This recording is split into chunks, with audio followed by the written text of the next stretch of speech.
இன்னொரு ஓடிஐ சீரீஸையும் நம்முடைய இந்தியா தோத்துருச்சு. கௌதம் கம்பீர் எல்லாம் இப்போ திரும்பி பார்க்குறாங்க அப்படின்ட்டு, ஐயோ நம்ம பக்கம் திரும்புறாங்கன்னு கௌதம் கம்பீர் யோசிக்கிற இந்த ஓடிஐ சீரீஸோட லாஸ்ட்ல 3வது ஒன் டே மேட்சை இந்தியா தோத்ததுக்கான முக்கியமான காரணங்கள் என்ன, ஏன் நம்மளால இந்த மேட்ச்ல சேஸ் பண்ண முடியல அப்படின்றத அந்த வீடியோ பார்க்க போறோம். Boys and girls and my dear buddies, hi from Bala. So நம்ம பார்க்க போகிற முக்கியமான 5 காரணங்கள் என்ன அப்படின்றத நான் சொல்கிறேன். 6வது ஒரு காரணம் இருக்குது, அதை கடைசியாக என்னங்கிறத ரிவீல் பண்ணுறேன். பட் இந்த top 5 reasons for the loss அப்படின்றதுல முதல் காரணம் என்ன அப்படின்னா, ஆட்டோ கண்ணாடியை திருப்புனா வண்டி எப்படி போகும் ஜீவா, எனக்கு புரியல அப்படின்ற மாதிரி நம்ம சுப்மன் கில் என்ன முடிவு பண்ணார் அப்படின்னா, இதுக்கு முன்னாடி மேட்ச் நம்ம எப்படி தோற்று போனோம், ஃபஸ்ட்டு பேட்டிங் பண்ணி தோற்று போனோம் இல்லையா, ரைட் ஓகே, அப்போ இந்த மேட்ச் நம்ம செகண்ட் பேட்டிங் பண்ணி தோற்று போச்சு, இதை செகண்ட் பேட்டிங் பண்ணி நம்ம ஜெயிச்சிருவோம் அப்படின்னு சொல்லி முடிவு பண்ணார். இப்போ அதை முடிவு பண்ணது தப்பு கிடையாது. இந்த கிரவுண்டுடைய வரலாறு என்ன சொல்லுது அப்படின்னா, இண்டோர் பொறுத்த வரைக்கும் பேட்டிங் ஃபஸ்ட்டு பண்ணவங்க தான் அதிகமாக ஜெயிச்சிருக்கிறாங்க இங்கே அப்படிங்கிற மாதிரி ஒரு ஸ்டாட்ஸ் சொல்லுது. ஸ்டாட்ஸ் அதை குப்பையில் போடுக்காருமா அப்படின்னு சொல்லிட்டு நம்ம சுப்மன் கில் என்ன பண்ணுறாரு அப்படின்னா, நான் சேசிங் போகிறேன் அப்படின்னு சொல்லி டாஸை ஜெயிச்சு முடிவு பண்ணுறாரு. அங்கே தான் ஆக்சுவலாக மேட்ச் நம்ம கையை விட்டு போச்சு அப்படின்னு சொல்லலாம், பாதி வரைக்கும். ஸோ இது டாஸோட ரெண்டாவது முக்கியமான பிரச்சனை இங்கே என்ன அப்படின்னா, நம்மளால் அவங்களுடைய பார்ட்னர்ஷிப்பை பிரேக் பண்ணவே முடியல. அன்புரோக்கனாக அவங்க பார்ட்னர்ஷிப் கண்டினியூஸாக போய்கிட்டே இருக்குது. ஒரு பக்கம் பார்த்தீங்கன்னா முதல்ல டேரில் மிச்சல் ஒரு பார்ட்னர்ஷிப்பை போடுறாரு, அது ஒரு பக்கம் அப்படியே போகுது. இவர் செஞ்சுரி போடுறாரு, கிளென் பிலிப்ஸ் ஆஃப் செஞ்சுரி போடுறாரு, இது இப்படியே போக அடுத்து பார்த்தீங்கன்னா திரும்பவும் லாஸ்ட்டில் 6-7 விக்கெட் போனதுக்கப்புறமா ஒரு பார்ட்னர்ஷிப்பை போடுறாங்கன்னு சொல்லி இவங்களுடைய இந்த பார்ட்னர்ஷிப்ஸ் அன்புரோக்கனாக போகுது. நம்ம இந்தியன் டீம் பொறுத்த வரைக்கும் பார்த்தீங்க அப்படின்னா, அந்த மிடில் ஓவர்ஸில் கண்டினியூஸாக விக்கெட் எடுக்கிற ஒரு விஷயம் இருக்கும். அந்த பார்ட்னர்ஷிப் லாங்காக போகாது. அதுவும் ஹோம் பிச்சஸில் நம்மளை பொறுத்த வரைக்கும் அவே டீம்ஸ் யார் வந்தாலுமே நம்ம அந்த ஒரு பார்ட்னர்ஷிப்பை பிரேக் பண்ணுற விஷயத்தை வச்சுப்போம். எப்பயாவது ஒரு 10-15 வருஷத்துக்கு முன்னாடி தான் இந்த மாதிரிலாம் அந்த லாங் இன்னிங்ஸ்லாம் ஓடிஐ மேட்சஸில் பெருசாக ஆடுவாங்க. மற்றபடி நம்ம இந்த பார்ட்னர்ஷிப் அழகாக பிரேக் பண்ணிடுவோம். இன்றைக்கி அது மிஸ் ஆச்சு. 3வது முக்கியமான விஷயம், பார்ட்னர்ஷிப்பை தான் பிரேக் பண்ண முடியல. சரி, விக்கெட்டை எப்பயாவது அங்கங்கேயாவது எடுத்தோமா, இல்லை கொத்தா எங்கேயாவது எடுத்தோமா அப்படின்னா விக்கெட்டே எடுக்க முடியலன்றது இன்னொரு ப்ராப்ளம். இது இந்த 3வது ஒன் டே மேட்ச்சில் மட்டும் கிடையாது, இந்த சீரீஸ் முழுக்கவே இந்தியாவுக்கு இருந்த மெயின் ப்ராப்ளம் என்ன அப்படின்னா, விக்கெட்டே எடுக்க முடியல அப்படின்றது தான். பார்ட்னர்ஷிப்பை விடுங்க, விக்கெட்டே எடுக்க முடியல. ரவீந்திர ஜடேஜா இந்த சீரீஸ் முழுக்க விக்கெட் எடுக்கல. 3 மேட்சுமே பவுலிங் போட்டிருக்காரு. இங்கே ஒரு 8 ஓவர், அங்கே ஒரு 6 ஓவர், எப்படி பார்த்தாலுமே அவர் 3 மேட்ச்லையுமே விக்கெட் எடுக்கல அப்படின்றது ஒரு மிகப்பெரிய பரிதாபத்திற்குரிய ஒரு விஷயம். இவர் ஒரு பக்கம். சிராஜ் பார்த்தீங்கன்னா அண்ணே மேட்ச்சுக்கு 1 எடுத்தாலே பெருசு, சில மேட்ச் எடுக்காமையும் போவேன், என்னை கேட்கக்கூடாதுன்றார். இதுக்கெல்லாம் காரணம் என்ன அப்படின்றத நம்ம நெக்ஸ்ட் ஒரு தனி வீடியோவில் இந்தியாவுடைய பவுலர்ஸ் இஷ்யூன்னு சொல்லி ஆக்சுவலாக அட்ரஸ் பண்ண போகிறோம். இதில் பவுலர்ஸ் மேலே இருக்கிற தவறுகள்ன்றதை தாண்டி அந்த பவுலர்ஸை ஒழுங்காக யூஸ் பண்ணாத பிசிசிஐ மேலே இருக்கிற பிரச்சனைகள் என்னென்னன்றதை நம்ம தனியாக பேச போகிறோம். நம்ம அதில் இதை ஹேண்டில் பண்ணுவோம், இந்த பவுலிங் இஷ்யூவை, விக்கெட் ஏன் எடுக்க முடியலன்னு. 4வது மேட்ரு, முக்கியமான மேட்ரு இங்கே தான் ஒளிஞ்சிட்டு இருக்குது. என்ன அப்படின்னா, ஒரு சேஸ் அப்படின்னு போகும்போது நமக்கு ஸ்டார்டிங்லேயே விக்கெட்ஸ் போகக்கூடாது. பட் நமக்கு பார்த்தீங்கன்னா ஒரு 60-70 ரன்னுக்குள்ளேயே 4 விக்கெட் போயிடுச்சு.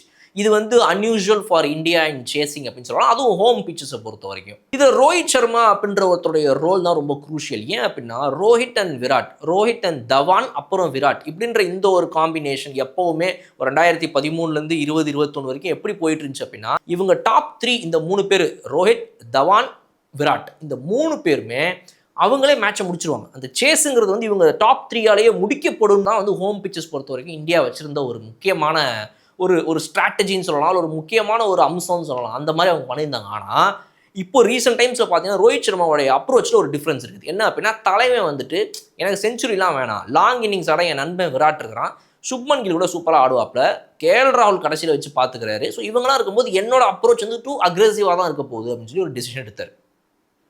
பட் அந்த டெசிஷன் எந்தெந்த மேட்சஸ்லாம் ஒர்க் ஆகுதுன்னு பார்த்தீங்கன்னா, சின்ன டார்கெட் இருக்கும்போது அது ஒர்க் அவுட் ஆகுது.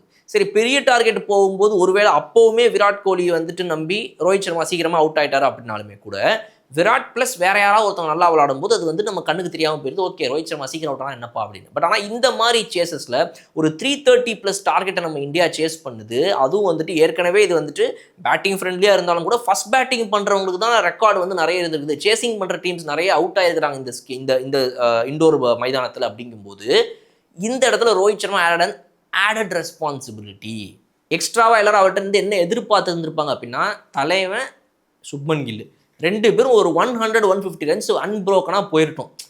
ரன் ரேட் ஒரு 5-5.5 இருந்தால் கூட பரவாயில்ல. பட் ஆனால் அந்த 5 to 5.2 ரன் ரேட்டில் அவங்க விளையாடி கூட விராட் கோலி உள்ளே வந்தாருன்னா 22வது 24வது ஓவரில் மேட்ச் அதுக்கப்புறம் நம்ம கையில் தான் அப்படின்ற மாதிரி இருந்திருப்பாங்க. அந்த ஸ்பின்னை நெகேட் பண்ணுற ஒரு விஷயன்றது வந்துட்டு இன்னும் கொஞ்சம் ஈஸியாக வேறு மாதிரி போயிருந்திருக்கும். பட் ஆனால் இங்கே என்ன நடந்துருச்சுன்னா, ரோஹித் சர்மா லாங் இன்னிங்ஸ் நான் எந்த மேட்ச்லையுமே ஆட போகிறது இல்லைன்ற அந்த ஒரு தாட் ப்ராசஸ் தலைவனுக்கு தெரியாத கிரிக்கெட் எதுவுமே கிடையாது. மேபி அவர் அதை கொஞ்சம் ரீகன்சிடர் பண்ணலாம்னு நான் நினைக்கிறேன். சில மேட்சஸ்லாம் ஏன்னா அவர் அக்ரெஷனாக போகும்போது நிறைய உதவி இருக்குது நமக்கு எல்லா மேட்சஸ்லையுமே.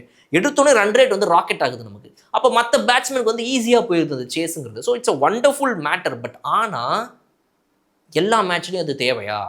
இது போன்ற ஒரு லாங் இன்னிங்ஸ் அப்படின்றது வந்து இந்த மாதிரி ஒரு பெரிய ஹியூஜ் டார்கெட் சேஸில் அவர் பண்ணலாமோ அப்படின்றது என்னுடைய ஒரு சின்ன கருத்து.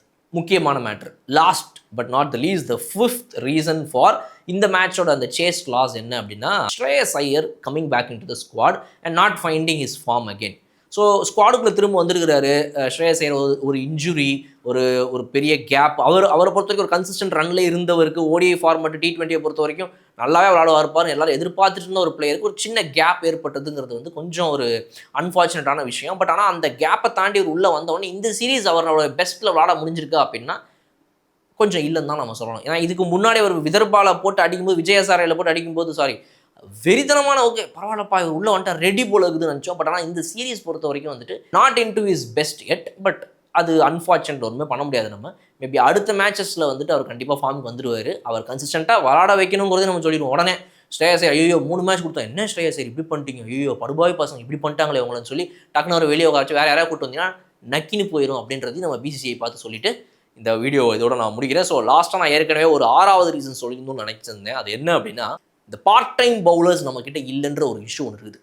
அதை பற்றி நம்ம செப்பரேட்டான ஒரு வீடியோவில் பேச போகிறோம். நான் ஏற்கனவே சொல்லியிருந்தேன் பவுலர்ஸோட இஷ்யூ பற்றியும் பேச போகிறோம்னு. ஸோ அந்த அடுத்த 2 வீடியோஸ் உங்களுக்கு வந்துட்டே இருக்குது. ஸ்டே டியூன் டு கலர் கண்ணாடி இன்னொரு சூப்பரான வீடியோ நான் உங்களுக்கு பார்க்குறேன். அதுவரை விடைபெறுவது உங்கள் மாலா.